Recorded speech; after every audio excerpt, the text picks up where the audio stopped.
Shalom, selamat sore semua Bapak Ibu pemirsa yang hadir pada sore ini, baik yang di Indonesia, selamat pagi untuk yang di Amerika, juga selamat siang untuk yang di Eropa. Selamat berjumpa kembali dalam program Teen and Youth Ministry Shema Adonai. Senang kita berjumpa kembali dan selamat datang juga untuk Bapak, Ibu, orang tua, gembala atau gembala kaum muda, teen and youth, juga para pemerhati, kakak-kakak pembina untuk teen and youth, guru-guru yang terlibat dalam pembinaan teen and youth. Kita mau belajar bersama-sama di dalam program Teen and Youth Ministry ini dengan tema hari ini, jangan biarkan judi menjeratmu. Bagian yang ketiga, sudah 2 kali, 2 minggu berturut-turut ini kita masuk ke bagian ketiga. Biarlah kita boleh bertumbuh bersama, kita boleh diperlengkapi untuk membina anak-anak muda. Juga untuk teen and youth boleh belajar bersama-sama bagaimana apa kata Alkitab mengenai judi, walaupun tidak tertulis gitu ya. Tapi kita boleh belajar tentang kebenaran ini.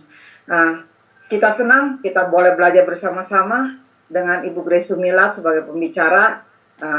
Sebelumnya kita akan mulai dulu program ini, acara ini dengan doa. Nanti saya minta dengan hormat Ibu Heni akan membuka di dalam doa seluruh rangkaian acara kita sore ini. Baik, salam semuanya Ibu-Ibu. Mari kita satukan hati di dalam doa. Bapa kami yang bertata di kerajaan surga, Bapa yang kami sembah di dalam nama Tuhan Yesus, kami datang menghampiri tatamu yang kudus ya Bapa. Kami meminta urapan-Mu turun atas kami semua, baik untuk Ibu Grace sebagai pengajar kami pada malam hari ini ya Bapa. Urapi hamba-Mu ini secara dahsyat. Pakai dia Tuhan supaya di dalam acara pengajaran ini dia dapat menyampaikan Tuhan dan bisa menjadi berkat bagi banyak orang. Demikian juga kami Bapa yang belajar maupun teman-teman kami yang ada di plafon YouTube dan TikTok, mereka juga diurapi Tuhan dan diberkati senantiasa. Bapak Surgawi, terima kasih untuk saat ini Bapak, kami percaya Ibu Ingrid juga Engkau urapi dia Tuhan supaya dia bisa memimpin dari awal, pertengahan sampai akhir. Bapa, kami memerlukan pertolongan-Mu, biarlah kuasa Roh-Mu Tuhan yang menaungi seluruh perangkat kami, sehingga listrik, wifi kami, laptop kami, HP kami yang kami pakai untuk belajar dapat berjalan dengan baik ya Bapak. Bapak Surgawi, terima kasih Bapa, di dalam nama Yesus kami berdoa. Amin. Amin. Terima kasih Ibu Heni untuk doanya, Tuhan berkati. Baik, sebelum kita masuk di dalam pengajaran, kita mungkin teen and youth atau bapak-bapak, ibu-ibu pembina atau gembala atau kakak-kakak pembina mungkin belum ada yang baru pertama kali ikut. Mari kita mengenal profil pembicara kita melalui tayangan berikut ini. Ibu Grace Sumilat, silahkan Bu, silahkan. Shalom semuanya, selamat berjumpa kembali dengan Shema Adonai dalam channel YouTube Cahaya Firman. Dan pada kesempatan kali ini, kita akan berkenalan dengan pembicara kita, yaitu Ibu Susan Grace Hadasah Sumilat dari Yayasan Genius Cara Alkitab. Mari kita mengenal beliau lebih jauh. Susan Grace Hadasah Sumilat, sarjana musik gereja. Lahir di Pasuruan, Jawa Timur pada tanggal 10 September 1973 dan dibesarkan di Kota Malang. Sebagai anak ketiga dari pasangan Yusak Oscar Sumilat dan Shirley Esther Teja Kusuma. Ayahnya adalah seorang pegabar Injil yang melayani suku Tengger di Jawa Timur dari tahun 1968 sampai 1993. Grace Sumilat, demikian beliau kerap disapa, adalah seorang sarjana musik gereja alumnus dari Universitas Kristen Immanuel, Yogyakarta. Pada tahun 1998, ia menikah dengan Boas Ari Prasetyo Widiono, sarjana ekonomi, dan ia juga dikaruniai 3 anak, yaitu Ardito Kenanya Hudson Widiono yang saat ini dalam usia pemuda, serta Melody Harvest Alner Widiono yang saat ini dalam usia remaja, dan yang terakhir adalah almarhum Victory Marcia Elnisi Widiono. Grace Milat menjadi pembicara sejak Januari 2010. Beliau dipakai Tuhan sebagai alatnya untuk mendirikan Yayasan Genius Cara Alkitab pada tahun 2015. Dan juga ia mendirikan Bina Keluarga Bahagia Online School pada Januari 2021. Pada tanggal 10 September 2022, ia memulai pelayanan perdananya bersama The Holy Generation Team untuk menulis materi-materi terkait generasi remaja dan pemuda serta mengajarkannya. Buku-buku yang sudah ditulis bersama The Holy Generation Team adalah sebagai berikut, yaitu yang pertama adalah From Blessed to Blessed, yang kedua ada Stop Sexual Harassment, selanjutnya ada I Say Yes to Holiness, dan yang berikutnya adalah Standar Hidup Ayub, selanjutnya adalah Mendaki ke Langit, dan yang terakhir adalah Urutan Ilahi, dan masih banyak buku-buku lainnya.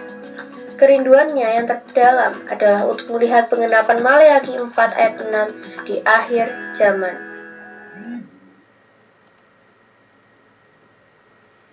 Demikian Bapak Ibu, ini profil pembicara kita. Kita akan masuk ke dalam materi ini.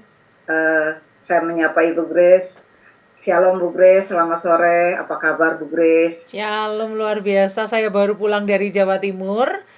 Tepat jam 2 siang tadi langsung persiapan untuk siaran sore ini. Puji Tuhan, Tuhan kasih kekuatan dan kesehatan. Thank Puji you. Tuhan, Tuhan Iya. baik. Sudah pelihara Ibu. Senang dengar ya Bu. Dalam keadaan yang baik sehat. Baik Bu, kita siap untuk diajar. Waktu saya serahkan kepada Ibu.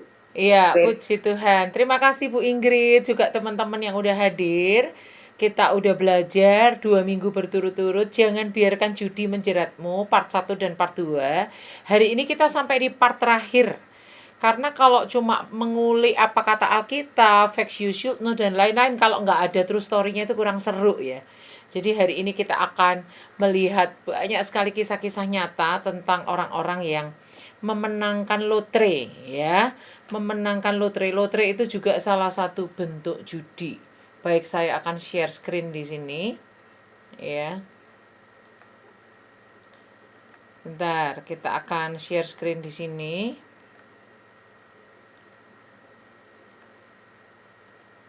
Nah, kita akan masuk dari hati ke hati yang pertama. Jadi setelah kita melewati semua materi pertama dan kedua, bagi Holikin yang belum mengikuti part 1 dan part 2 harus lihat dulu video-video pengajaran sebelumnya ya, supaya bisa nyambung ke pengajaran sekarang. Saya tidak mengulangi lagi.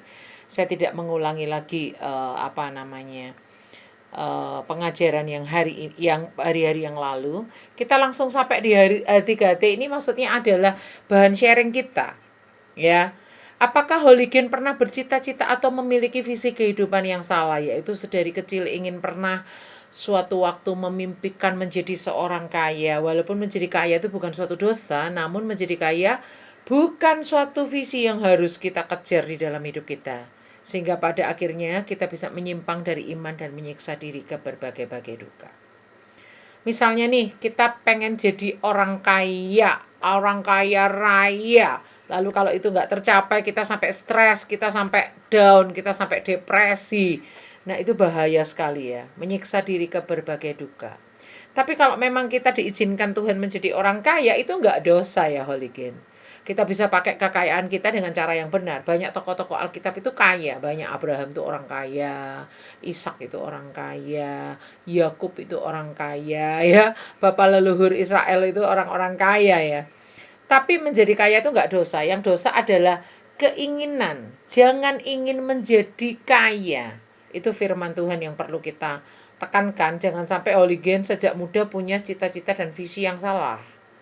Ya, kita tetap harus mengumpulkan uang untuk kita tabung, untuk masa depan, untuk biaya hidup keluarga, untuk hari depan kita kelak kalau kita menikah dan lain sebagainya, itu boleh ya.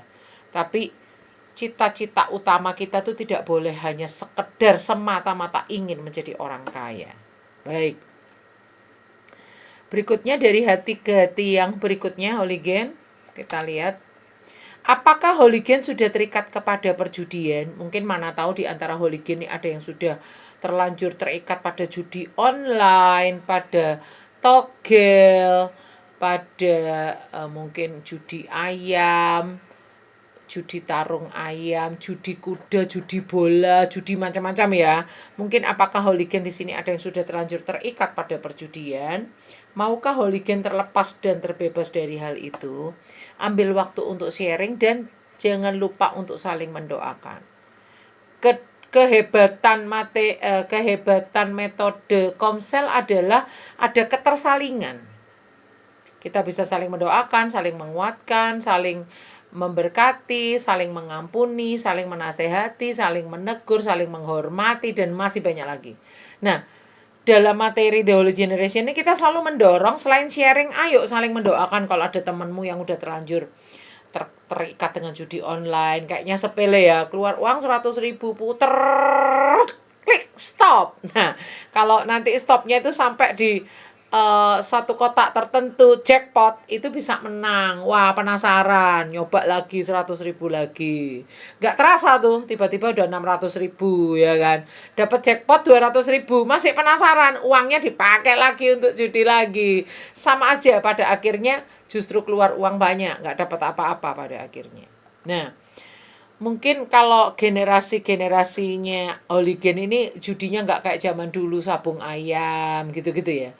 Tapi lebih ke judi online. Apapun bentuknya, perjudian itu sudah kita pelajari di tatap muka kedua. Ciri-ciri perjudian itu apa saja sudah kita pelajari. Nah, termasuk diantaranya judi online itu sama saja dengan judi ya, Holigen. Nah, sekarang kita lihat berikutnya. Masalah-masalah lain apa yang ditimbulkan gara-gara kita terikat perjudian.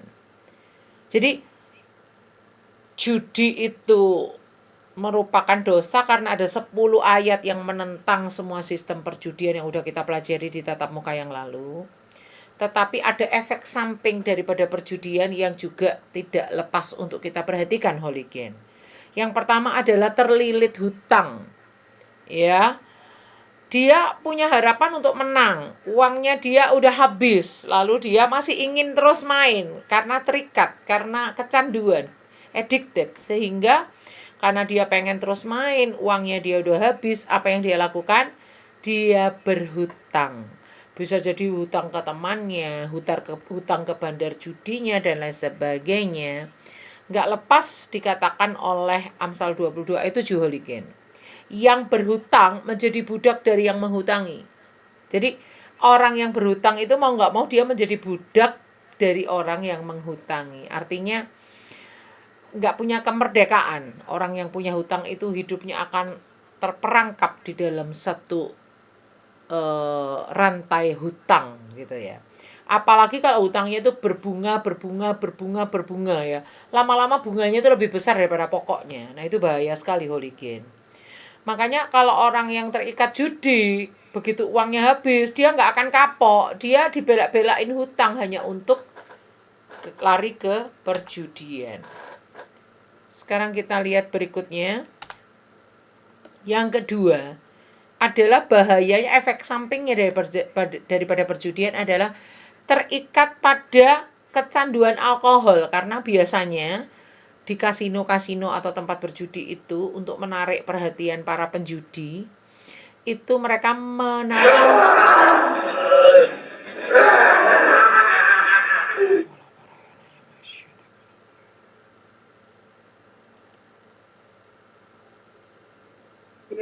terusin aja Bu Grace, saya tadi belum diamankan, itu ada pengganggu masuk. Silakan. Ya, baik. Baik, puji Tuhan. Jadi yang berikutnya adalah terlibat dalam kecanduan lainnya seperti alkohol. Karena biasanya kasino-kasino itu menawarkan minuman alkohol gratis. Padahal minuman alkohol itu kan ya nggak murah ya, apalagi kalau yang bermerek itu kan nggak murah ya. Ditawarkan gratis tuh supaya para penjudi itu tertarik. Wah, kalau ke kasino itu minumannya gratis loh. Pada akhirnya orang yang tadinya nggak tahu minum jadi tahu minum. Pada akhirnya mereka minum, mereka mabuk. Lalu akhirnya apa? Yang mereka lakukan adalah ketika mereka mabuk, mereka nggak bisa mengambil keputusan dengan bijaksana. Mereka nggak bisa mengendalikan diri. Mereka jatuh kepada perjudian yang lebih dalam. Dan mereka pada akhirnya semakin terikat dengan judi, semakin terikat dengan alkohol. Itu sudah seperti dosa kembar. Orang yang masuk dalam perjudian, masuk ke kasino-kasino itu, nggak jarang di antara mereka juga akan terikat kepada alkohol. Berikutnya, kita lihat efek samping yang ketiga adalah terlibat di dalam okultisme. Ini kalau orang-orang zaman dulu ya, tapi nggak menutup kemungkinan orang zaman sekarang masih banyak yang melakukan ini ya. Kenapa? Karena kalau mereka beli togel, beli nomor gitu ya, mereka ingin tahu nomor yang keluar tuh mana, mereka meminta nomor itu kepada dukun-dukun, kepada para peramal. Ya, mereka misalnya mimpi, mereka tanya kalau aku mimpi ini nomor apa yang keluar, kayak gitu. Akan ditafsirkan sama dukunnya, oh kamu mimpi ini cocoknya nomor ini, besok yang keluar nomor ini. Saya ketawa kalau melihat fenomena seperti ini karena lah kalau dukunnya tahu kenapa nggak dukunnya sendiri yang beli nomornya kalau memang itu bisa bikin orang kaya ya. Kenapa dia menafsirkan nomor orang lain? Dukun aja tiap hari beli nomor kalau memang bisa bikin dia kaya ya kan. Jadi ini juga efek samping yang lain adalah orang-orang yang terlibat okultisme percaya kepada ramalan-ramalan ketika mereka ingin minta nomor apa yang keluar dengan membeli nomor ini aku jadi kaya dan lain sebagainya. Aku mimpi ini artinya apa? Mimpi ini artinya apa? Ini mungkin di desa-desa masih terjadi ya di kayak judi-judi tradisional dengan cara membeli nomor, membeli lotre gitu ya. Itu masih terjadi yaitu orang-orang datang ke pedukunan, datang ke orang-orang yang suka ngeramal-ngeramal gitu ya. Padahal itu bukan dari Tuhan. Berikutnya adalah yang keempat. Yang keempat kita lihat.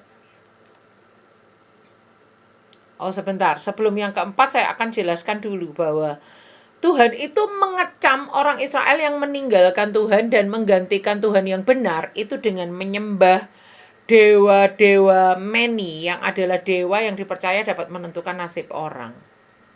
Ya, coba kita lihat di Yesaya pasal 65. Yesaya 65 ayatnya yang ke-11. Di situ dikatakan, tetapi kamu yang telah meninggalkan Tuhan, yang telah melupakan gunungku yang kudus, yang menyajikan hidangan bagi dewa Gad, dan yang menyuguhkan anggur bercampur rempah bagi dewa Meni. Dewa Gad itu apa?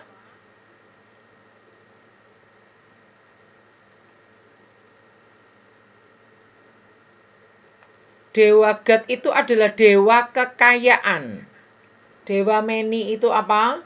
Dewa Meni adalah dewa yang dipercaya dapat menentukan nasib orang. Ya. Dewa Gad itu dipercaya dewa kekayaan yang bisa memberikan kekayaan berlimpah-limpah. Dewa Meni itu dipercaya dewa yang bisa menentukan nasib orang. Di dalam Yesaya 65 ayat 11 dikatakan Tuhan itu mengecam. Tuhan itu mengecam orang-orang Israel yang justru mereka itu menyajikan hidangan bagi dewa Gad, menyuguhkan anggur bercampur rempah kepada dewa Meni. Kasih sesajen ya bahasanya, suguhan kepada dewa-dewa. Itu dikecam oleh Tuhan. Artinya Tuhan itu tidak ingin gara-gara kita ini ingin peruntungan nasib, ingin kaya, lalu pada akhirnya jatuh kepada okultisme. Seperti itu ya. Yang keempat, efek samping lain masalah yang ditimbulkan dari perjudian adalah apa? dilanda kecemasan. Karena kalau orang yang menang judi itu dia akan dilanda kecemasan, takut keluarganya diculik, takut hartanya dirampok, takut orang mendekati dia hanya karena mengejar hartanya. Dia khawatir, dia curiga dan takut orang-orang di sekitarnya itu mendekati dia hanya karena untuk ingin meraup kekayaan daripadanya, dan seterusnya dan seterusnya. Jadi orang-orang yang menang judi itu akan diliputi kecemasan. Karena apa? Karena dia dipenuhi ketakutan, dipenuhi kekhawatiran, dipenuhi oleh ancaman-ancaman yang bisa mengganggu ketentraman hatinya. Berikutnya kita lihat kecemasan bagi si pemenang lotre atau judi adalah dikelilingi oleh peminta-minta, dikelilingi oleh orang yang iri, khawatir adanya penculikan, tidak jarang diincar oleh para penipu dan para pemabuk, dikelilingi oleh sahabat-sahabat semu yang hanya menginginkan kekayaannya semata-mata. Itu yang terjadi ya. Dan kita lihat berikutnya, ini ditegaskan oleh Amsal 15 ayat 16. Lebih baik sedikit barang disertai takut akan Tuhan daripada banyak harta disertai kecemasan. Jadi kalau kita nggak punya banyak barang, kita nggak digolongkan jadi orang kaya, barang-barang kita sederhana, nggak masalah. Daripada kita barangnya banyak, tapi disertai dengan kecemasan. Nah, itu yang terjadi dengan orang-orang yang menang lotre, menang judi. Mereka itu hidupnya dipenuhi dengan kecemasan. Kita lihat berikutnya.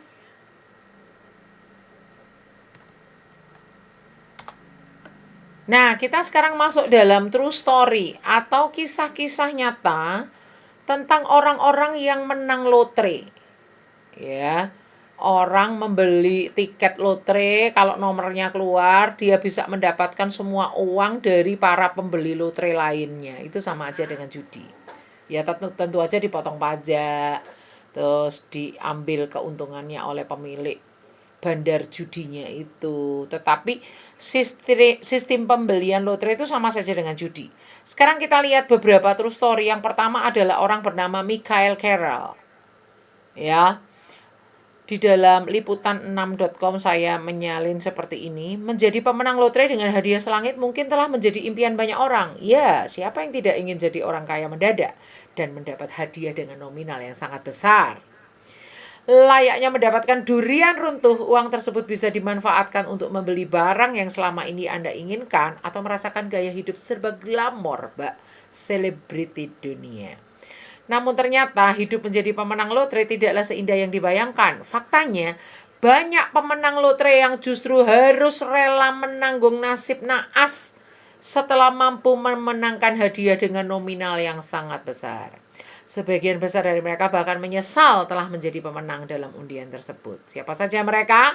Berikut ini kisahnya. Yang pertama ya, Michael Carroll, judulnya aja ya, tidur dengan 4.000 pekerja seks komersial. Itu baru judulnya tok itu ya, belum inti ceritanya itu ya. Nah, kita lihat Michael Carroll ini merupakan warga Inggris yang memenangkan hadiah lotre 15,5 juta US dollar Inggris ya. Setara dengan 215,2 miliar rupiah.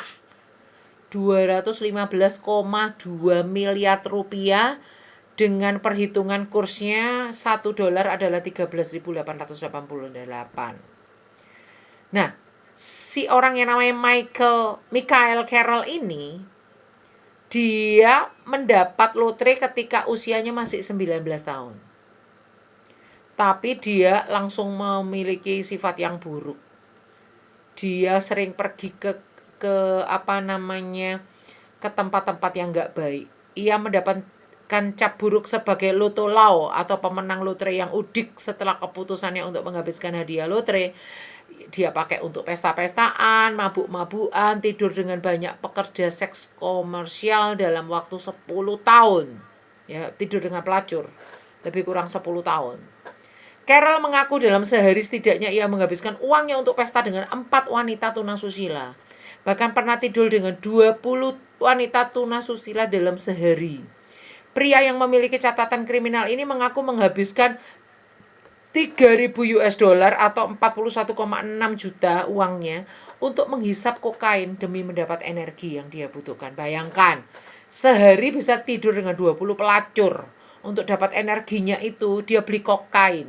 Ya, setidaknya saya pernah tidur dengan 4.000 pekerja seks komersial sepanjang hidup saya.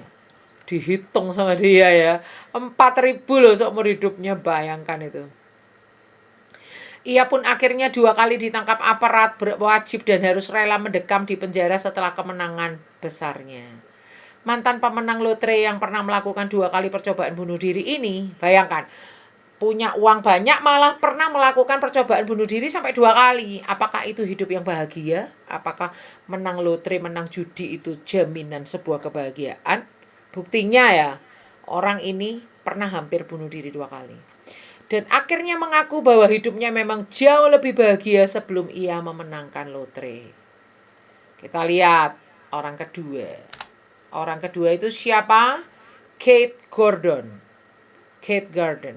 Ya, Kate ini mengalami hal yang pilu juga. Dia adalah warga Shropshire, Inggris. Ya, dia mungkin nggak perlu pusing dengan keuangan karena dia berhasil memenangkan lotre berhadiah 14 juta atau 194 miliar rupiah. Namun takdirnya berkata lain. Kate harus rela meninggal dunia dalam keadaan bangkrut setelah gagal menginvestasikan uang hasil kemenangannya tersebut dalam judi pacuan kuda. Ingat ya, orang yang menang judi, dia akan pakai uangnya lagi untuk judi. Pada akhirnya uangnya habis juga, ya kan? Setelah uangnya terkuras setelah ia berhasil terjebak penipuan sebesar 1 juta US dollar.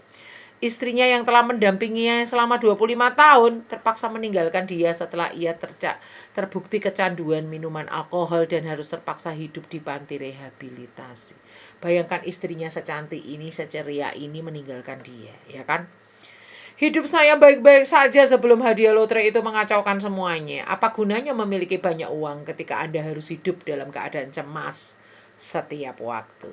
Itu dikatakan dia sebelum meninggal. Kita lihat contoh yang lainnya. Apa yang terjadi dengan Kelly Rogers? Kelly Rogers itu adalah seorang pemenang lotre yang masih muda. Dia diperas oleh teman dan keluarganya. Kelly Rogers berhasil didapuk menjadi pemenang lotre termuda di Inggris. Tahun 2003, Kelly berumur 16 tahun sebagai seorang remaja termuda pemenang lotre. Dia berhasil memenangkan undian lotre sebesar 3 juta US Inggris ya. Ya pokoknya dolar ya, 3 juta dolar atau setara dengan 41,6 miliar rupiah. M loh ini, 41,6 M loh. Ya, ia pun berhasil didapuk menjadi pemenang lotre termuda di Inggris. Uang hasil kemenangannya ternyata tidak bertahan lama. Ia membelanjakan uang tersebut untuk membelikan kado mewah bagi keluarga dan teman-temannya. Gadis ini juga menguras habis hadiah lotrenya untuk membeli beragam baju mahal karya desainer terkenal dunia. Ia juga dikabarkan mengeluarkan 415 juta atau 5,17 Dia mengeluarkan 415 ribu dolar atau setara dengan 5,17 juta hanya untuk membeli kokain demi menunjang hidup glamor yang dia inginkan. Namun tidak satu hal tersebut dapat membuatnya bahagia. Catat ya Hooligan.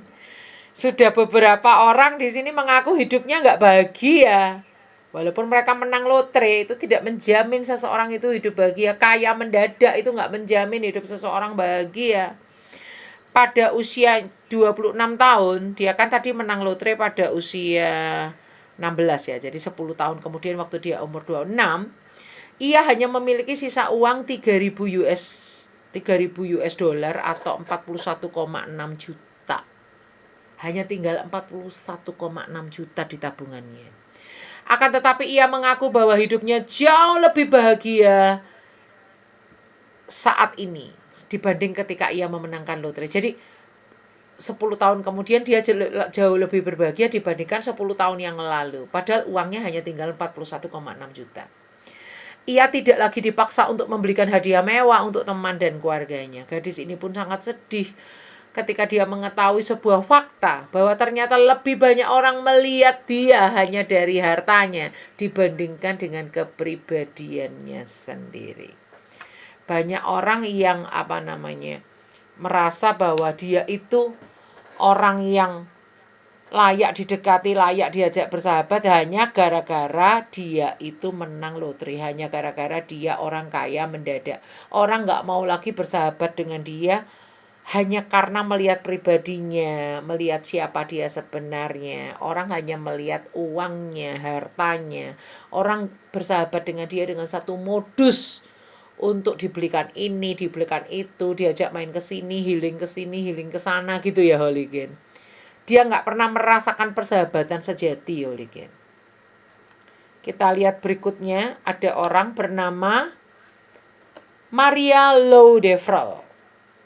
Judulnya adalah Hadiah Lotre Berujung Maut. Maria Laudevrel adalah seorang pegawai sales berasal dari New South Wales, Australia. Maria ini berhasil memenangkan hadiah lotre sebesar 5 juta US dollar atau setara dengan 69,4 miliar rupiah. Kapan dia dapat itu? Di tahun 2011. Kebahagiaan terbesar pun meliputi wanita ini. Akan tetapi hal tersebut tidaklah berlangsung lama. Memang awalnya kayak bahagia gitu loh Holigen. Tapi kebahagiaan mereka tuh nggak pernah instan. Nggak pernah bertahan lama. Kebahagiaan mereka tuh hanya berlaku sebentar saja. Wanita ini dibunuh oleh rekan kerjanya bernama Peter Joseph Kelly yang telah bekerja dengan dia selama 20 tahun. Kenapa temennya yang udah kerja 20 tahun kok membunuh dia Holigen? Karena temennya ini marah, si Peter ini marah. Karena merasa Maria itu tidak ikut membagikan hadiah tersebut dengannya. Ya terserah ya, namanya orang punya uang banyak, kita nggak dikasih ya nggak boleh marah ya kan. Tapi si Peter ini marah, udah bekerja bersama-sama 20 tahun kok nggak kecipratan berkatnya, kok nggak kecipratan harta itu ya kan. Peter Joseph Kelly pun didakwa dengan hukuman 18 tahun penjara karena membunuh si Maria Laudevrel ini. Bayangkan itu. Jadi pemenang lotre tapi hidupnya diakhiri dengan kematian karena pembunuhan. Dibunuhnya pun sama teman kerjanya yang lebih bekerja sama dia lebih dari 20 tahun hanya gara-gara nggak dikasih bagian kayak gitu. Berikutnya, kita lihat orang berikutnya adalah yang bernama Abraham Shakespeare. Ya. Abraham Shakespeare adalah seorang pemenang lotre yang menghilang. Ya. Ia berhasil memenangkan hadiah senilai 40 juta dolar US dollar pada tahun berapa? 2006. Tapi layaknya beberapa nama di atas, Shakespeare pun harus merelakan hadiah tersebut di waktu yang singkat. Jadi dia cuma bisa merasakan hadiah itu dalam waktu yang sangat singkat.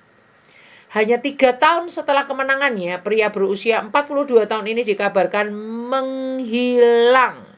Pada tahun 2010, jasad tubuhnya ditemukan di bawah beton di suatu tempat. Diduga pria ini dibunuh dengan cara ditembak. Jadi dia tuh tiba-tiba hilang, orang-orang cari dia kemana-mana nggak ada. Ternyata dia dibunuh. Didi Monroe, seorang warga yang menjalin pertemanan dengan Shakespeare sesaat setelah kemenangannya, terbukti sebagai pelaku pembunuhan. Dia membunuh Shakespeare setelah menipu pemenang lotre tersebut dan menguras hartanya sebesar 1,8 juta atau sebesar 25 miliar rupiah. Bayangkan itu. Dia menang lotre, ada orang yang pura-pura baik, bersahabat sama dia, ujung-ujungnya membunuh dia, mencuri uangnya, menguras hartanya sebesar 25 miliar rupiah atau 1,8 juta US dollar. Apa enaknya ya punya hidup yang seperti itu ya? Dikelilingi oleh orang-orang persahabatan palsu yang bersahabat tapi punya modus gitu ya. Berikutnya kita lihat lagi apa yang terjadi pada para pemenang lotre. Nah, ini kisah yang waktu saya membaca beberapa kisah, ini kisah yang paling panjang, ini Jack Whittaker. Di satu wawancara dia pernah berkata begini, "Saya punya uang lebih banyak daripada Tuhan." Katanya gitu ya. Dia menghujat Tuhan ya. Dia bilang Tuhan itu lebih miskin dari dia yang lebih kaya. Wow. Ya kita lihat ya. Dilansir dari halaman sosok.id pada tahun 2002, Jack Whittaker yang tinggal di Virginia Barat, Amerika Serikat mendadak mendapat rezeki nomplok. Dia mendapat jackpot lotre sebesar 315 juta dolar atau setara dengan 4,5 triliun rupiah. Ya. Setelah mendapatkan kekayaan dari langit, Jack adalah pemilik perusahaan konstruksi besar dan memiliki lebih dari Jadi sebelum dia menang lotre itu sebenarnya dia sudah orang kaya, ya. Dia sudah punya karyawan lebih dari 100. Dia punya perusahaan konstruksi besar ya. Total asetnya itu diperkirakan mencapai 17 juta dolar atau 244 miliar rupiah pada kurs saat tulisan ini dirilis ya. Jadi dia tuh sebenarnya sudah orang kaya, tapi dia menang jackpot kayak gitu, menang lotre gitu ya. Menjadi semakin kaya setelah mendapatkan jackpot, hal pertama yang dilakukan keluarga Jack adalah membawa istrinya ke Israel untuk membeli lebih banyak hadiah untuknya. Dia membeli semua yang disukai, kemudian memberikan uangnya untuk putrinya, untuk keponakannya. Dan keponakannya satu-satunya yang bernama Brandy Bragg diberikan villa mewah, diberikan 4 mobil gitu ya. Setiap minggu Jack juga memberikan cucunya uang 2.000 dolar Amerika atau 28 juta. Ini uang saku untuk cucunya seminggunya 28 juta ya kan. Hanya untuk uang jajan ya kan. Hooligan perhatikan nih, saking kayanya menang judi ya kan. Jack menjadi pria yang royal tidak hanya pada dirinya sendiri tapi pada keluarganya. Selain itu, dia juga membagikan uang kepada orang miskin di sekitarnya. Wah, kayaknya dermawan ya kan. Menyumbangkan 15 juta dolar AS untuk membangun 2 gereja atau setara dengan 215 miliar rupiah. Sekarang saya mau tanya, apakah Tuhan berkenan dengan uang-uang yang kayak gini? Apakah Tuhan butuh uangnya dia? Apakah dengan dia menyumbang gereja itu berarti dia menguduskan seluruh dosanya dengan cara itu? Pencucian uang, melihat kalau dia uangnya dipakai untuk amal, uangnya dipakai untuk bangun gereja, berarti Tuhan berkenan sama dia? Ya enggak juga ya kan. Kita kan udah belajar tuh minggu lalu, judi itu bertentangan dengan 10 ayat di dalam Alkitab. Mungkin lebih ya yang dibahas di materi ini hanya 10. Kemudian dia juga menyumbangkan 14 juta dolar AS untuk mendirikan badan amal bernama Mr. Jack Whittaker. Oh, yayasannya aja dikasih namanya dia sendiri ya kan. Tidak hanya itu, dia membeli rumah, mobil, dia berikan untuk Brenda, seorang bernama Brenda. Siapa Brenda ini? Higginbotham, namanya Brenda Higginbotham. Nah, Brenda ini adalah seorang kasir toko yang menjual tiket lotre sama dia itu. Gara-gara tiket lotre itulah dia menang. Dia berterima kasih kepada Brenda ini. Dia belikan rumah dan mobil di kawasan mewah kayak gitu ya. Namun di balik semuanya itu Jack juga memiliki kebiasaan buruk. Dia sering menghabiskan uangnya di klub striptease. Mungkin hooligan nggak tahu ya, klub striptease itu klub penari telanjang. Wih, amit-amit ya hooligan ya. Lalu hal itu membuat istrinya sedih. Mengutip Daily Mail, kebiasaannya di dunia malam membuat pria super kaya ini memiliki jenggot lebat, mata merah, pakaian yang tidak terawat karena bermabuk-mabukan. Setelah menjadi miliarder dadakan, Jack sesumbar pernah mengatakan, "Saya Jack Whittaker, saya memiliki lebih banyak uang daripada Tuhan." Namun ucapan kontroversial itu membuat hidupnya dalam masalah. Sejak saat itu, Dia kerap mendapatkan hal-hal yang sial ya. Ini tulisan orang dunia ya. Mereka percaya akan kesialan kayak gitu ya. Dia terus-menerus dirampok, kadang uangnya hilang 500.000 dolar AS atau 7 miliar. Kadang dia pernah kehilangan uang 200.000 dolar AS atau 2,8 miliar kayak gitu ya. Nah, ini kita akan lihat apa yang terjadi. Nasibnya semakin lama semakin buruk. Keponakan yang namanya Brandy Bragg itu kehilangan sebagian besar teman-temannya. Akhirnya dia menjadi pecandu narkoba. Tahun 2003 mantan kekasihnya meninggal dunia di rumah Jack. Jadi mantan kekasihnya Brandy Bragg ini, keponakannya itu matinya di rumahnya si Jack ini. Pada tahun yang sama, Brandy pun menghilang. 2 minggu kemudian si Brandy ini ditemukan ada di kantong plastik yang dilemparkan ke belakang truk dekat rumah temannya. Ya, kematian Brandy menjadi pemberitaan misterius karena polisi itu nggak bisa menemukan siapa pelakunya. Tahun 2007, Jack jatuh miskin. Dia dituduh melakukan pelecehan seksual pada tahun 2003 pada karyawan kasino yang bernama Kitty Friends. Kemudian seorang pencuri juga menipunya, merampas semua asetnya, meninggalkannya tanpa kompensasi. Tahun 2009, ibu Brandy dan putri Jack meninggal dunia di rumahnya. Tahun 2016, rumah Jack tanpa asuransi habis terbakar. Karena nggak diasuransikan ya hilang. Rumahnya terbakar begitu saja. Keluarganya mengakui uang telah menghancurkan keluarganya. Jack sendiri juga mengakui uang tersebut menjadi penyebab kematian cucunya. Ya gimana ya, anak masih remaja dikasih uang saku segitu banyak ya pada akhirnya lari ke narkoba ya kan. Seluruh keluarga Jack ingin merobek tiket lotre itu karena telah menghancurkan keluarganya. Nah kita lihat, masih ada loh terus story-nya Hooligan. Seorang bernama Jeffrey Dampier. Ya, Jeffrey Dampier dirampok dan dibunuh. Jeffrey Dampier dan pasangannya menang jackpot sekitar 20 juta US dollar dari lotre Illinois pada tahun 1996. Dilansir dari situs abcnews.go.com, dijelaskan bahwa setelah mereka bercerai, Jeffrey kemudian menikah dengan Crystal Jackson. Pasangan tersebut pindah ke Tampa, Florida, lalu berinvestasi hasil kemenangannya. Nah, ini perhatikan ya Hooligan. Dia diculik tahun 2005 oleh adik iparnya, yaitu Victoria Jackson dan pacar dari adik iparnya, namanya Nathaniel Jackson. Mereka ditangkap 3 hari setelah Dampier ditemukan tewas dalam van Nathaniel Jackson. Keduanya ditemukan dengan sejumlah besar uang tunai pada mereka. Sebelumnya diceritakan Jeffrey menginvestasikan sebagian dari 20 juta dolar US itu untuk membuka usaha impiannya. Jadi macam-macam ya orang pemenang jackpot ini, mereka ada yang pakai uangnya untuk amal, ada yang pakai uangnya untuk bangun gereja, ada yang pakai uangnya untuk berfoya-foya, untuk judi lagi. Tapi perhatikan, Jeffrey Dampier nih kayaknya bijaksana ya. Dia pakai uangnya untuk membuka usaha impiannya, yaitu toko popcorn dan gourmet. Ya. Dia juga membanjiri keluarganya dengan segudang hadiah termasuk untuk ipar perempuannya bernama Victoria Jackson. Dan diketahui kemudian justru Victoria Jackson iparnya ini pernah menjalin perselingkuhan dengan Jeffrey Dampier ini. Ya.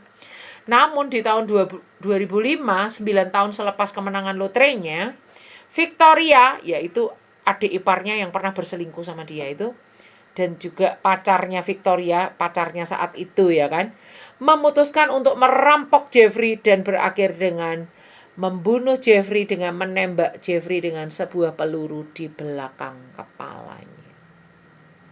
Jadi dia dibunuh oleh adik iparnya yang adalah selingkuhannya. Adik iparnya itu membunuh dia bersama dengan pacarnya. Wow, apa enaknya ya kayak gitu ya. Kita lihat berikutnya.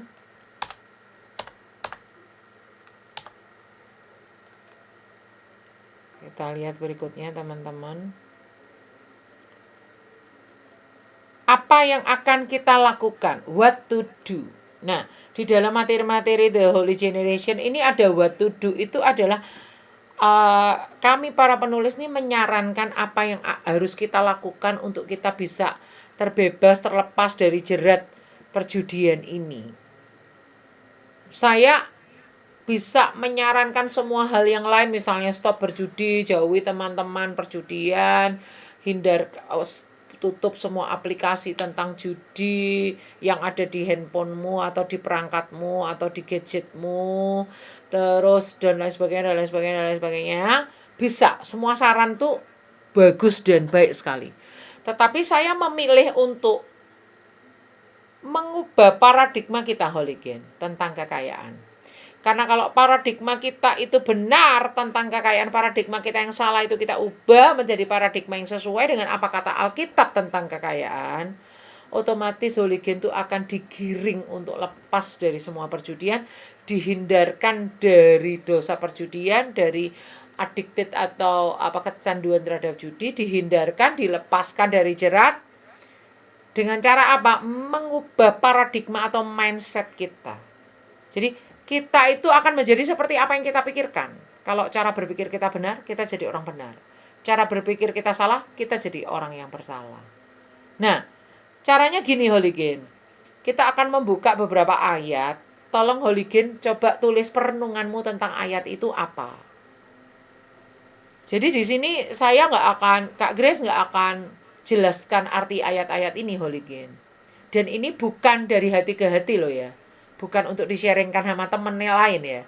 Tapi ini untuk Holigen renungkan sendiri, ambil satu buku atau satu kertas, tulis hasil perenunganmu tentang ayat-ayat ini. Yang pertama, ayo kita mengejar kekayaan yang benar, yaitu kekayaan yang benar adalah Yesus. Kita lihat di kitab Ayub 22. Jadi mengejar kekayaan tuh nggak pakai cara judi. Kekayaan yang benar, yang hakiki di Alkitab itu adalah Yesus. Ayub 22 ayat 25 sampai 28 saya akan bacakan Holigen. Dan apabila Yang Maha Kuasa menjadi timbunan emasmu dan kekayaan perakmu, maka sungguh-sungguh engkau akan bersenang-senang karena Yang Maha Kuasa dan akan menengadah kepada Allah. Jikalau engkau berdoa kepadanya, ia akan mengabulkan doamu dan engkau akan membayar nasarmu. Apabila engkau memutuskan berbuat sesuatu, maka akan tercapai maksudmu dan cahaya terang menyinari jalan-jalanmu. Renungkan, baca ulang-ulang, renungkan, tulis hasil perenunganmu Holigen. What to do yang kedua adalah kekayaan hidup yang sebenarnya adalah hidup benar. Hidup benar itu ternyata adalah kekayaan Holigen. Yuk kita buka di Mazmur 112. Mazmur 112 ayatnya yang ke-1 sampai 3. Haleluya. Berbahagialah orang yang takut akan Tuhan, yang sangat suka kepada segala perintahnya. Anak cucunya akan perkasa di bumi. Angkatan orang benar akan diberkati. Harta dan kekayaan ada dalam rumahnya. Kebajikan tetap untuk selamanya. Nah, di perenungan yang kedua ini ada 2 ayat ya Holigen. Kita akan padukan lagi dengan ayat lainnya, yaitu Amsal 28 Holigen, ayat yang ke-6. Amsal 28 ayat 6 di sana berkatakan, lebih baik orang miskin yang bersih kelakuannya daripada orang yang berliku-liku jalannya sekalipun ia kaya. Baik, kita lanjut ya Holigen. Kekayaan yang ketiga adalah hikmat. Amsal 3, kita akan buka Amsal 3. Nanti Holigen baca ulang-ulang, tulis hasil perenunganmu. Karena ketika itu paradigma kita ya Holigen akan berubah.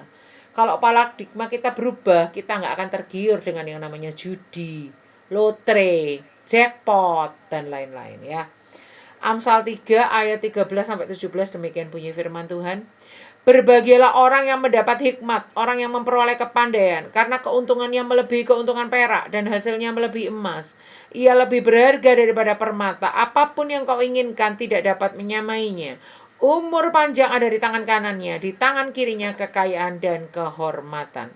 Jalannya adalah jalan penuh bahagia, segala jalannya sejahtera semata-mata. Berbahagialah orang yang mendapat hikmat. Yo, ada ayat lain nih Oligen di poin ini, poin ketiga. Amsal 8 ayat 12 sampai 20. Aku hikmat tinggal bersama-sama dengan kecerdasan, dan aku mendapat pengetahuan dan kebijaksanaan. Takut akan Tuhan ialah membenci kejahatan. Aku benci kepada kesombongan, kecongkaan, tingkah laku yang jahat, dan mulut penuh tipu muslihat. Padaku ada nasihat dan pertimbangan, akulah pengertian, padakulah kekuatan. Karena aku para raja memerintah dan para pembesar menetapkan keadilan. Karena aku para pembesar berkuasa, juga para bangsawan dan semua hakim di bumi. Aku mengasihi orang yang mengasihi aku, dan orang yang tekun mencari aku akan mendapatkan aku. Kekayaan dan kehormatan ada padaku, juga harta yang tetap dan keadilan. Buahku lebih berharga daripada emas, bahkan daripada emas tua. Hasilku lebih daripada perak pilihan. Aku berjalan pada jalan kebenaran di tengah-tengah jalan keadilan. Berarti kan, aku hikmat lebih berharga daripada permata. Ayat 11 itu juga keren loh, Holigen. Aku hikmat lebih berharga daripada permata. Apapun yang diinginkan orang tidak dapat menyamainya. Wow. Ya, kita lihat Holigen, kekayaan yang kedua itu hidup benar. Kekayaan yang ketiga adalah hikmat. Sekarang kita masuk di kekayaan yang keempat, Holigen, yaitu apa? Kerendahan hati. Kita bisa lihat di Amsal 22, Holigen, ayatnya yang keempat. Ganjaran kerendahan hati adalah takut akan Tuhan, adalah kekayaan, kehormatan, dan kehidupan. Ya. Jadi kalau kita mau merenungkan ayat-ayat ini, kita akan mendapatkan kayak paradigma yang benar gitu loh, Holigen, tentang kekayaan. Baik. Yang kelima, kekayaan yang kelima apa, Holigen? Kekayaan yang kelima adalah dapat dipercaya. Kita akan lihat Ulangan 28 ayat 20. Orang yang dapat dipercaya mendapat banyak berkat, tetapi orang yang ingin cepat menjadi kaya tidak akan luput dari hukuman. Ini menjadi salah satu ayat yang pernah kita bahas minggu lalu ya, Holigen. Nah, sekarang kita lihat Lukas 16.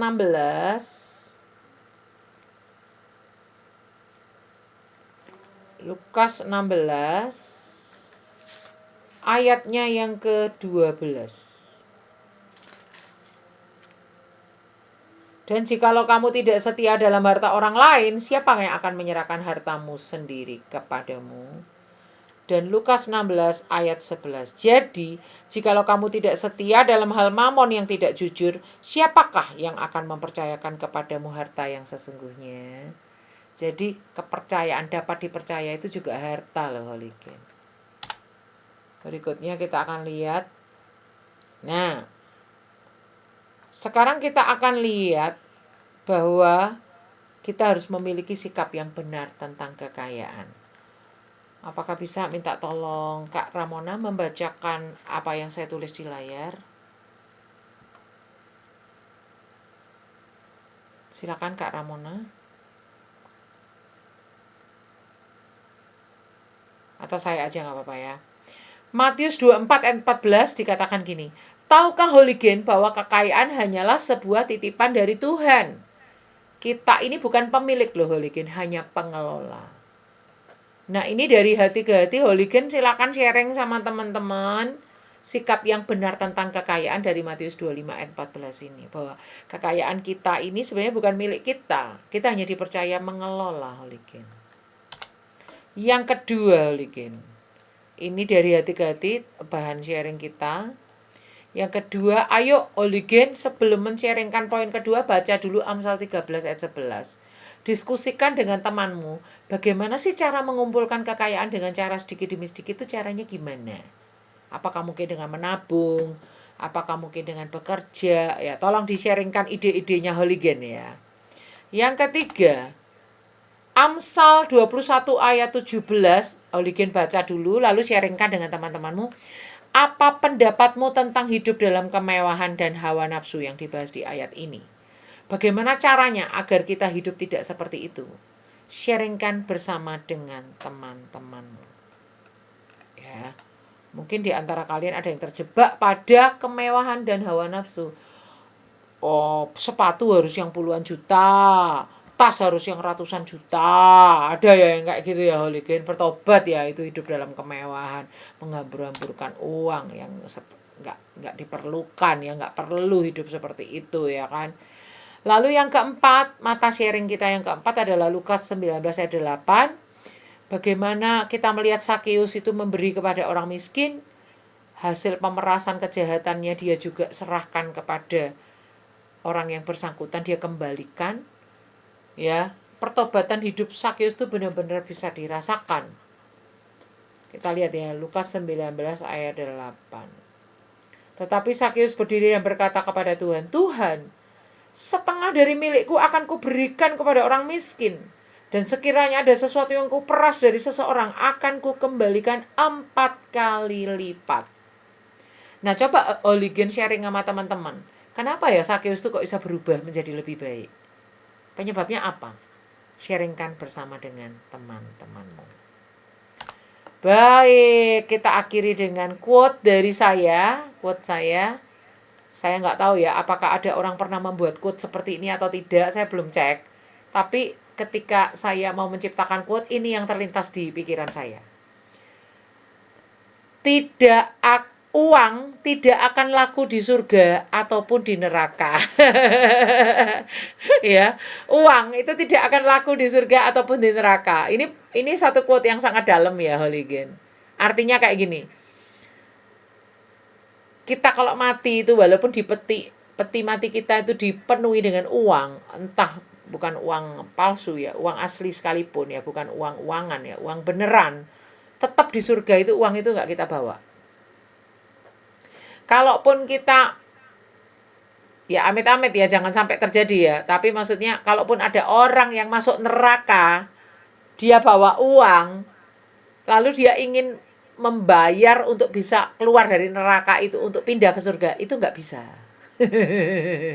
Uang kita tuh nggak akan laku, baik di surga maupun di neraka. Di surga itu semua udah tersedia. Jalan-jalannya pun terbuat dari emas. Emas yang kita gadang-gadang, yang kita jadikan perhiasan, di surga cuma diinjak-injak aja. Gak ada artinya harta kita itu.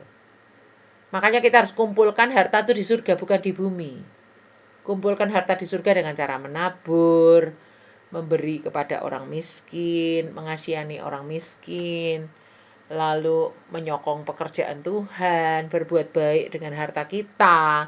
Itu yang membuat kita memiliki tabungan harta di surga. Tapi kalau uang kita ini nggak bisa kita bawa ke surga, nggak akan laku. Uang kita yang 100.000, uang kita yang 50 ribuan, itu warnanya apa, biru, yang 100.000 warnanya merah, itu nggak akan laku nanti di surga, Holigen. Percuma. Jadi itu hanya berlaku di dunia yang sangat singkat ini ya. Hidup kita seperti uap, ya kata firman Tuhan. Hidup kita seperti embun yang gampang lenyap. Hidup kita seperti bayang-bayang yang lewat. Nah, kita sampai di slide terakhir, yaitu tidak serakah. Ini adalah karakter card kita, not greedy. Aku tidak mau menjadi orang yang serakah, tetapi aku mau mencukupkan diri dengan apa yang ada padaku. Dengan ayat emasnya, Lukas 12 ayat 15, berjaga-jagalah dan waspadalah terhadap segala ketamakan, sebab walaupun seorang berlimpah-limpah hartanya, hidupnya tidaklah tergantung daripada kekayaannya itu. Dengan power statement seperti ini, aku tidak mau menjadi serakah karena hidupku sepenuhnya bergantung kepada Tuhan yang memelihara aku. Seperti itu materi kita hari ini. Saya serahkan kembali kepada moderator kita, Ibu Ingrid. Wah, Bu, menarik tuh, Bu. Terima kasih tuh, Bu, menarik ya. Satu hal yang pasti itu, sebenarnya masalah uang tuh kalau diomongin nggak populer ya, suruh rendah hati begitu. Lebih menarik banyak duit. Betul. Yang tadi ya, kekayaan 5 kekayaan yang sesungguhnya tadi tuh ya Bu Ingrid ya. Lebih menarik punya banyak duit, kayaknya kita lebih dihargai katanya ya. Betul. Iya, iya, Holigen. iya. Tetapi faktanya saya melihat sendiri sih waktu dalam pelayanan bagaimana eh, apa ya, nggak bisa naik itu keluarga itu, Bu. Jadi dia memang punya rumah bagus itu karena memang bantuan orang ya. Tetapi punya 10 anak, 10 anak ini susah payah hidupnya. Dan 3 orang terlibat itu yang laki-laki judi semua. Jadi menurun. Jadi ya yang seperti saya cerita, waktu sedang istrinya sedang melahirkan dia asik judi gitu. Namanya di kampung, jadi dia ngelahirin sendiri, dia gunting sendiri tali pusarnya, dia mandikan sendiri sampai dia sendiri nggak minum gitu. Kasihan itu. 9 anak begitu semua lahirnya. Tapi walaupun tidak populer, jalan Tuhan yang sempit inilah yang membawa kehidupan. Yang Baik. katanya jalannya sempit, orang nggak menarik, tapi ini yang membawa kehidupan, rendah hati dan sebagainya tadi. Biarlah Holigen boleh diberkati dan kita boleh belajar banyak tentang hal ini. Baik, kita akan mendengar beberapa pengumuman mengenai kegiatan-kegiatan Sema Adonai yang berikut ini. Mari silakan. Ya, Tadi sebentar. Oke. Silakan Ibu Heni. Ya, baik. Ya, malam hari ini Bapak Ibu di Zoom Sema Adonai kita kembali belajar di jam 21 lewat 10 menit ya. Temanya adalah hasil dari kelahiran baru. Yang akan menjadi pengajarnya malam ini adalah Pastor Juniarson Ginting, dan yang menjadi moderatornya adalah Pak Samsiagian. Nah, dua-dua Batak keluar malam ini di Zoom Sema Adonai ya. Saya sangat bangga sekali dengan suku Batak yang sangat-sangat rajin belajar kebenaran firman Tuhan. Jadi malam hari ini kita akan belajar ya Bapak Ibu ya. Ada yang bertanya, Bu Heni, kenapa terlalu larut malam? Ya karena kami tim dari Sema Adonai dari hari Senin sampai hari Kamis ya, kami kuliah online. Jadi setelah kami selesai kuliah, kami baru bisa dapat melayani ya Bapak Ibu. Ayo nanti bergabung bersama kami jam 21 lewat 10 menit. Kemudian untuk besok hari Rabu, Ibu Pendeta Suryani Watimena akan mengangkat tema ikatan generasi. Nah, Ibu ini adalah seorang dosen ya dan dipakai Tuhan luar biasa untuk menjadi pengajar secara teologi. Jadi ibu-ibu ini yang kedua ini besok, yaitu moderatornya adalah Ibu Christine, akan melayani kita di jam yang sama, di jam 21 lewat 10 menit hari Rabu ya Bapak Ibu. Kita berkumpul bersama kembali, kita belajar. Kemudian untuk selanjutnya, kami dari Zoom Sema Adonai setiap hari Senin sampai hari Sabtu, kami ada renungan pagi yang dilayani oleh hamba-hamba Tuhan yang ada fotonya di bawah sini ya Bapak Ibu ya. Bapak Ibu, renungan pagi Sema Adonai membantu kita untuk kita bersekutu bersama pagi hari sebelum kita mengambil aktivitas. Percaya Bapak Ibu mampir, dengerin renungan-renungan yang sudah lewat ya, pasti Bapak Ibu sangat diberkati. Kemudian channel YouTube kami yang baru adalah channel Cahaya Firman. Bapak Ibu terima kasih untuk siapa yang sudah mensubscribe. Memang channel ini channel baru ya. Kami kan sudah berdiri 1,5 tahun yang lalu, 18 bulan kami telah mempunyai Zoom Sema Adonai ini. Nah, tapi kami ini yang ketiga kalinya kami memiliki channel ini. Kami tidak sedih dengan channel pertama dan channel kedua. Kami sudah relakan karena kami tahu segala perkara Tuhan pasti melihatnya ya. Dan kalau channel Cahaya Firman ini terus berkumandang, itu juga karena kasih anugerah Tuhan. Oleh sebab itu, Bapak Ibu yang belum mensubscribe channel Cahaya Firman, ayo bantu. Karena YouTube channel ini dan Zoom ini selama 7 hari kami memberitakan kebenaran firman. Pasti ada tantangannya, ya pasti. Oleh sebab itu, Bapak Ibu tolong doakan ya supaya pelayanan kami tetap selalu memberitakan kebenaran firman. Bapak Ibu, saya mau memberitahukan kenapa Bapak Ibu subscribe channel Cahaya Firman.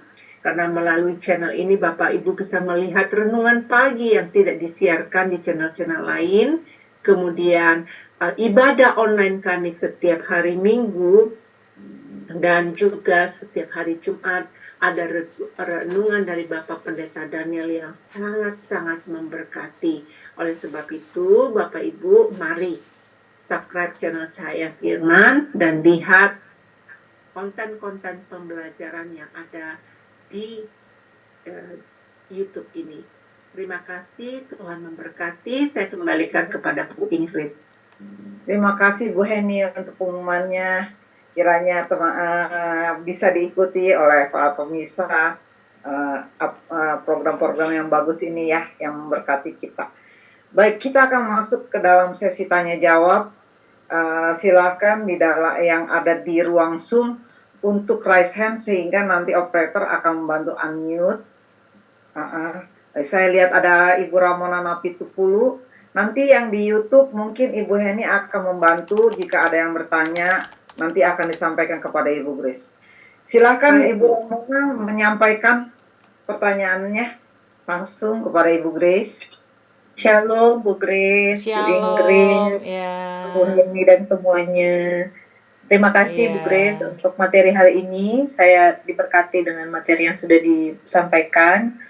Pertanyaan saya adalah, tadi kan sudah banyak contoh-contoh ya Bu ya, mengenai orang-orang yang mendapatkan lotre kayak mendadak, tapi ternyata malah hidup mereka lebih bernasib buruk, kayak ada sesuatu gitu yang terjadi dan semuanya aku hampir sama gitu ya. Menurut Bu Grace, apakah memang semua penerima lotre itu jadinya seperti itu, bernasib buruk, apa karena sesuatu yang berasal dari kekayaan mendadak ini, atau karena mereka memang secara mental itu belum siap gitu menerima kekayaan yang mendadak dan instan ini? Bagaimana pendapat Bu Grace? Terima kasih. Pertanyaan yang sangat baik sekali. Terima kasih Kak Ramona. Saya akan coba jawab ya. Jadi kita akan buka nih di Amsal 28 ayat 20. Orang yang dapat dipercaya mendapat banyak berkat, tetapi orang yang ingin cepat menjadi kaya tidak akan luput dari hukuman. Memang ya, kita berkali-kali tekankan kata judi itu di Alkitab nggak ada. Tetapi ada 10 pembahasan yang kalau Ligen lihat di minggu lalu, materi yang part 2, bahwa ada 10 ayat Alkitab yang menyatakan bahwa judi itu dosa, walaupun kata judi itu nggak ada. Nah, orang yang dapat dipercaya mendapat banyak berkat, tetapi orang yang ingin cepat menjadi kaya, dikatakan dalam Alkitab, tidak akan luput dari hukuman. Oleh karena itu, saya agak kurang suka dengan artikel-artikel duniawi, walaupun artikel-artikel tadi, kisah-kisah nyata tadi menjadi kutipan dalam materi ini, tapi nanti saya akan edit ya di dalam buku. Saya tidak setuju kata kutukan, seolah-olah kayak kutukan para pemenang lotre. Kenapa saya nggak setuju kata kutukan itu? Karena kayak gini loh Kak Ramona dan teman-teman semua hooligan yang ada di sini ya. Seolah-olah kata kutukan itu menjadikan itu hal yang magis. Magis itu artinya apa ya? Seolah-olah itu terjadi hanya kepada orang yang sial. Karena terkutuk oleh iblis, atau ada peristiwa naas, ada peristiwa yang terkutuk yang membuat para pemenang lotre itu terkutuk. Nah, bahayanya pemikiran seperti itu apa? Karena gini, kalau kita menganggap peristiwa-peristiwa yang hampir sama pada semua pemenang lotre itu kok nasibnya seperti itu, kok hidup mereka kok kacau balau dan lain sebagainya gitu ya. Ada yang dibunuh, ada yang ditembak kepalanya, ada yang diculik terus dibunuh, ada yang selama 10 tahun hidup nggak berbahagia setelah uangnya tinggal sedikit, ya dia diporoti, istilahnya dikeretin, istilahnya dipalak gitu ya sama orang-orang terdekat, minta dibeli ini, minta dibeli itu, dibeli ini sampai uangnya habis. Ada yang terjerat narkoba, ada yang terjerat pada free sex, ada yang macam-macam gitu ya, hidupnya rumahnya kebakaran, uangnya dicuri, dan sebagainya, anaknya mati, cucunya mati, dan sebagainya gitu. Kok kata Kak Ramona tadi, kok nasib mereka kok mirip-mirip ya? Apakah itu adalah kutukan gitu ya? Kita nggak boleh mempercayai kata kutukan itu, karena kalau kata kutukan seolah-olah itu kan terjadinya pada orang yang terkutuk. Tapi kalau kita kan belum tentu gitu ya. Orang yang kepengen beli lotre, kepengen beli jackpot, kepengen menang jackpot, kepengen masuk perjudian kan, itu mah cuma cerita bohong, itu mah nggak nyata, itu cuma khayal, itu cuma katanya sih terkutuk, katanya kena kutukan katanya gitu ya. Tapi kalau saya lebih mempercayai bahwa nasib orang-orang yang seperti itu memang sudah ditentukan di Alkitab, tidak akan luput dari hukuman. Kita tidak menyebutnya sebagai kutuk, tapi hukuman Tuhan. Ya, hukuman Tuhan itu bisa didefinisikan sebagai kutuk. Tapi kalau kita tidak pakai kata hukuman Tuhan, seolah-olah kutuk itu bisa secara konotasinya magis gitu. Magis gitu. Kalau magis kan seolah-olah kayak nggak semua orang terkena kutukan itu gitu kan. Gitu, seolah-olah ya kalau kita nggak terkena kutukan berarti kita nggak apa-apa gitu. Boleh itu judi itu kan cuma rumor gitu ya. Tapi kalau firman Tuhan itu ya dan amin, dikatakan orang yang ingin cepat menjadi kaya tidak akan luput dari hukuman. Hukuman siapa ini? Hukuman Tuhan. Ini bukan rumor, ini bukan katanya, ini bukan kayaknya sih kalau orang menang lotre itu biasanya mereka kena kutuk loh ya. Bukan kayak gitu, tapi pasti mereka tidak akan luput dari hukuman. Jadi pertanyaannya Kak Ramona tadi kan gimana Kak? Boleh diulang tadi Kak? Apakah karena ada sesuatu, yaitu tadi ternyata karena hukuman itu ya Bu ya, dari yang kita tahu dari Alkitab. Nah, atau karena memang mereka belum siap secara mental mengelola keuangan yang akhirnya datang tiba-tiba dan mendadak itu. Oh iya, yang faktor kedua itu juga pasti ada Kak Ramona. Contohnya kayak gini, nggak biasa jadi orang kaya, hasil kekayaannya bukan dari mengumpulkan sendiri, bukan dari hasil keringatnya, bukan hasil investasi yang jujur, bukan hasil dari tabungan, tapi sesuatu yang tiba-tiba brek dapat gitu, tiba-tiba brek langsung banyak gitu, sehingga dia tidak mengeluarkan keringat untuk uang itu, dia tidak berjerih lelah untuk uang itu. Sesuatu yang kita dapatkan dengan gampang, kita juga melepasnya gampang, karena kita nggak ikut berjerih lelah, kita nggak ikut membayar harganya kok, kita nggak ikut berkeringat, kita nggak. Grace terlempar apa nih? Bisa tuh saya. Sabar teman-teman ya. Shalom. Apakah saya bisa didengar? Halo? Halo? Terputus-putus tadi Bu. Terputus-putus ya. Sekarang saya lanjutkan boleh ya. Jadi maksudnya gini. Hilang lagi suaranya. Hilang lagi. Halo, Kak Ramona? Sinyal mungkin. Halo? Ya Bu. Ya, baik. Saya coba ulangi ya. Jadi Kak Ramona kan tadi nanya nih, apakah itu karena dia nggak bisa mengelola, makanya dia uangnya dia hambur-hamburkan, dalam 10 tahun uangnya habis, dalam cuma 3 tahun dia mati, dan sebagainya. Apakah cuma karena dia nggak bisa mengelola? Itu juga faktor juga. Karena gimana dia mau mengelola, itu bukan hasil keringat dia, itu bukan hasil tabungan dia nggak bersusah payah untuk mengumpulkannya, sehingga karena itu didapat dengan mudah, maka dia juga keluarnya dengan mudah. Ya, tadi kan ada tuh salah satu kisah nyata orang, saya lupa namanya. Dia sebelum menang jackpot tuh dia sudah orang kaya. Tapi pada saat dia kaya, punya 100 karyawan, punya perusahaan sendiri, hidupnya nyaman-nyaman aja, aman-aman aja. Karena apa?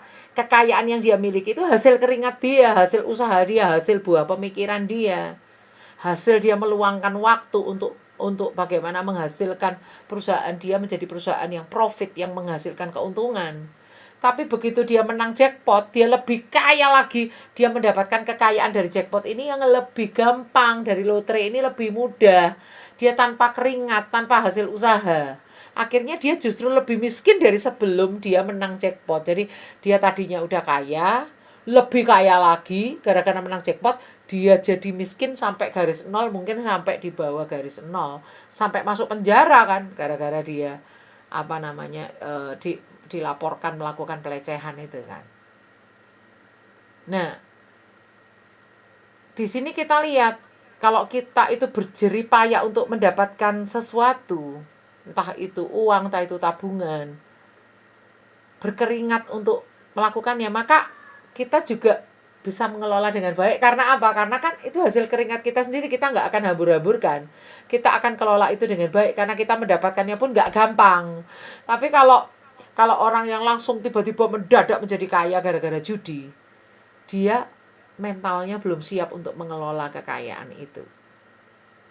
Ya, dia mentalnya belum siap untuk mengelola kekayaan itu. Itu kan ada tadi yang pemenang jackpot itu dikasih cucunya uang saku seminggunya berapa itu ya, berapa juta uang untuk cucunya. Akhirnya dibelikan narkoba. Karena apa? Nggak tahu uangnya untuk apa. Hidupnya tanpa visi. Jadi orang-orang yang menang judi ini mereka nggak punya visi. Tapi ada kan tadi kan yang kita baca, dia memakai uangnya untuk bikin usaha popcorn gitu ya. Tetap akhirnya hidupnya mati dengan dibunuh. Kenapa? Kembali ke ayat ini. Orang yang ingin cepat menjadi kaya tidak akan luput dari hukuman. Jangan dihilangkan kata ingin cepat. Ayat ini nggak berkata tetapi orang kaya. Loh, itu kekayaan tuh bukan dosa. Nggak apa-apa. Tapi ingin cepat menjadi kaya. Alkitab kenapa nggak ada kata judi? Ingin cepat menjadi kaya itu bisa berbagai macam cara. Ngerampok, judi, nipu, bohong, melakukan manipulasi, korupsi, itu semua itu termasuk dosa-dosa yang dalam kategori ingin cepat menjadi kaya, tidak luput dari hukuman. Jadi saya tidak suka judul-judul artikel yang menyatakan ternyata pemenang jackpot itu akan kena kutukan gitu ya. Jangan sebut kutukan tapi hukuman Tuhan. Kalau hukuman Tuhan itu jelas, itu pasti akan terjadi. Ya, tapi kalau kutukan kan nggak jelas, lebih kayak ke magis-magis gitu ya. Baik, seperti itu jawaban saya Kak Ramona. Cukup ya Bu Ramona, jelas ya. Saya rasa. Sudah jelas Bu Grace, Bu Ingrid, terima kasih. Iya. Bu, ada lagi mungkin peserta yang ingin bertanya atau yang dari YouTube, Bu Heni? Tidak ada Bu, cuman hanya komentar yang positif aja. Kayak Bapak W.R. King itu dia mengatakan bahwa judi tidak membuat dirimu menjadi kaya dan keuntungan besar begitu saja. Karena sebagai tempat judi tidaklah membiarkan dirimu itu mendapatkan sebuah pendapatan dengan keuntungan yang terbesar di sana.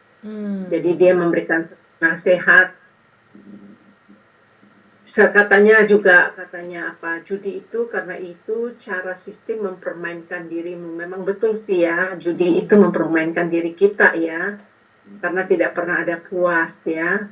Bahkan katanya kecanduan judi itu adalah sebuah kecanduan dengan keinginan daging yang dapat terus-menerus, yang tidak lepas, dipengaruhi, dibuat sedemikian dapat tercandu diri, suara, musik, gambar, dan gaya permainan tersebut, dan lain-lain. Ya, jadi itu cuma komentar aja Bu, yang dari Bapak W.R. Ya Bu Heni, terima kasih. Saya bisa bayangin ya, kita juga kalau main game melulu kepala kita penuh tuh sama hitungan-hitungan. Iya, betul. Itu. Jadi kalau main judi pasti pikirannya duit terus. Iya, betul. Itu apa gambar ceki. Fakta itu. Iya. Baik. Tadi itu apa, uang panas ya Bu Grace ya? Iya, uang panas ya. Panas, tidak ada yang kekal, memang betul. Ya kalau boleh sih ngapain kita buang waktu. Memang kadang-kadang dunia berkata, kamu kuno kamu nggak ikut tren dunia gitu kan pemainnya. Ya, itu apa namanya cara dunia berpikir. Tetapi kalau saya pikir-pikir semua perintah Tuhan berikan kepada kita supaya kita jangan binasa, supaya kita jangan jatuh di dalam dosa Iya, yang lain ya. iya. Nah, itu yang saya pikir-pikir, oh iya ya, Tuhan itu baik sekali. Kenapa sih Tuhan melarang kita, Tuhan menegur kita supaya kita jangan jatuh gitu loh. Iya. Nah, alangkah sedihnya juga ya kalau di dalam keluarga mereka mengajarkan kepada anak-anak mereka judi. Ya, ada keluarga yang saya tahu karena di dalam daerah itu main joker katanya ya. Joker itu kalau seingat saya dulu waktu saya masih kecil itu kayak kartu asnya, ada kartu kingnya atau gimana gitu kan. Tuh, oh nggak boleh begini, harus begitu gitu. Orang tuanya malah ngajarin gitu kan. Nah, sebenarnya itu juga sangat menyedihkan. Ayo orang tua yang mendengarkan apa namanya siaran ini atau ada teman yang punya orang tua, ya yang punya anak, jangan anaknya diajar demikian. Nah, saya kembali lagi ya Bu Grace, senang sekali dengan ada gaya-gaya orang tua di zaman now, ya di era now. Tetapi permainan-permainan yang dia berikan itu bukan melalui ini lagi, kembali ke alam. Kayak main kasti, ya, kayak main pingpong, terus anaknya diajak main kotak umpet ya, umpet-umpetan gitu. Terus main congkak ya, congkak gitu kan, main ini. Itu Congklak, kembali, congklak. ya, itu Kalau main congkak artinya gituan gitu. sombong. Apa Congklak. yang namanya Iya. itu yang Dakon, bukan bisa dikasih kelereng, dakon. tapi ada yang suka pakai kerang-kerang kecil-kecil itu kan ya. Iya, dakon, Jadi main-main dakon. gituan. Iya, heeh. Iya.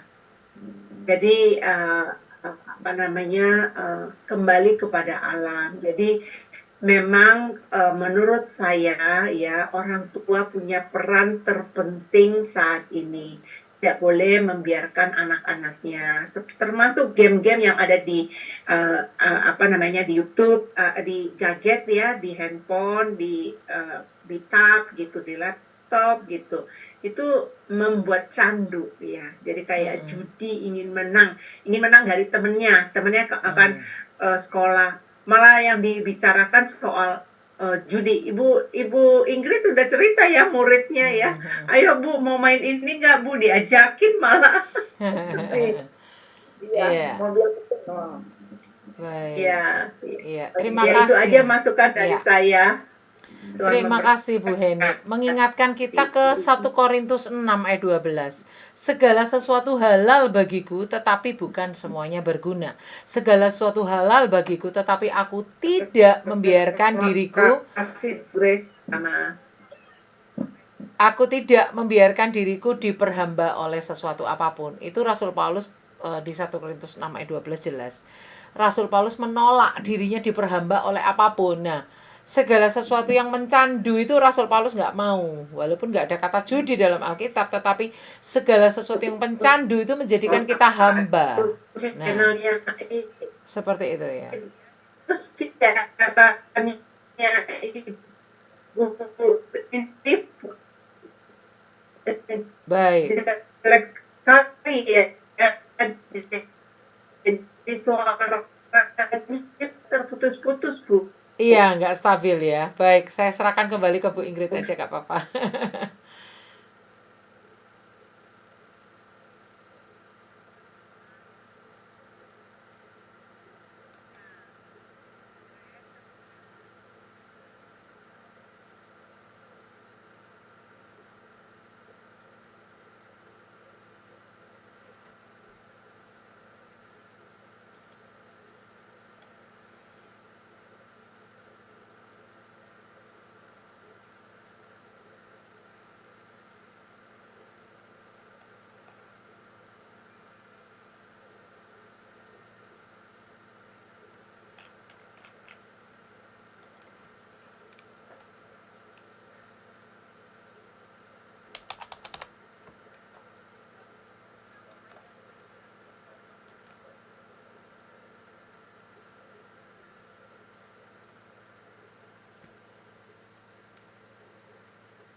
bapaknya dia. Nah, sekarang anaknya 3 laki-laki begitu juga. Judi online. Kerja, tapi nggak ada. Nggak ada hasil ya Bu ya. Nggak ada. Nggak bisa bantu orang tua, nggak bisa bantu buat adik-adiknya kuliah. Aduh, Ngeri saya lihat.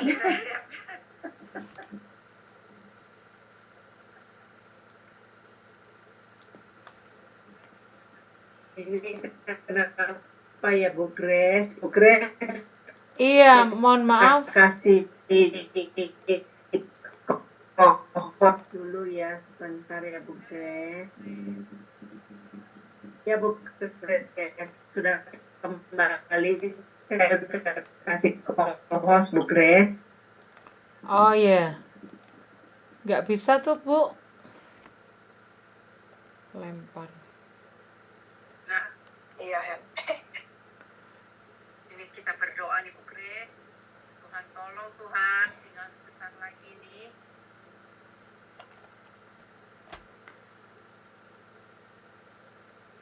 Shalom. Pertanyaannya setelah Ya, karena ini. Oh iya, dia terlempar lagi. Baik, kayaknya karena berhubung beliau sudah tidak ada, kita mengakhiri aja ya Ibu Ingrid ya. Mungkin kita berdoa ya untuk menutupi acara ini. Saya akan pimpin di dalam doa ya Bu Ingrid ya. Ya, mari. Bapa kami yang bertata di kerajaan surga, kami mengucap syukur setelah kami menerima pengajaran dari Ibu Grace. Kami memahami betapa bahayanya pengajaran ini ya Bapa. Dan kami mohon ya Bapa untuk teman-teman, saudara-saudara seiman kami, sadarkan mereka apabila mereka ada di dalam kecanduan ini ya Bapa. Bapa kami mohon dan